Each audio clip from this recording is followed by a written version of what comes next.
6 perkara wajib buat bila umur sudah 40. Nombor 1. Bila dah masuk umur 40, jangan main-main dengan solat.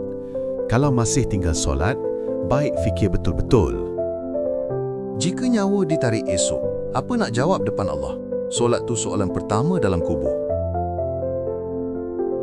Nombor 2. Janganlah tangguh taubat. Umur semakin meningkat, kubur semakin dekat. Berapa ramai kawan-kawan sebaya kita, ramai dah pergi. Jangan tunggu uzur baru nak taubat, sebab maut tak pernah janji tunggu kita tua. Nombor 3. Jangan hanyut dengan dunia. Umur 40, kalau masih kejar duit, pangkat, tapi solat pun tinggal, itu tanda hati dah keras. Dunia ni hanya sementara je.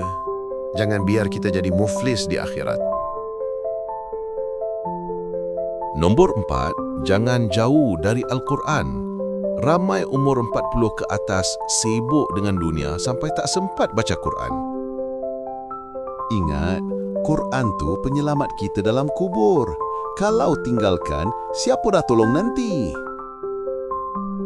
Nombor 5, jangan keras hati dengan keluarga. Ramai orang umur 40 sibuk dengan kerja, lupa anak isteri.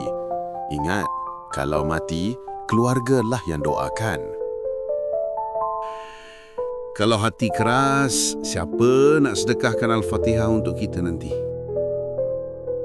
Nombor 6. Jangan lupa zikrullah. Usia 40 tu masa nak tenangkan jiwa, dekatkan hati dengan Allah. Kalau hati kosong dari zikir, syaitan senang masuk. Akhirnya, hidup resah sampai mati.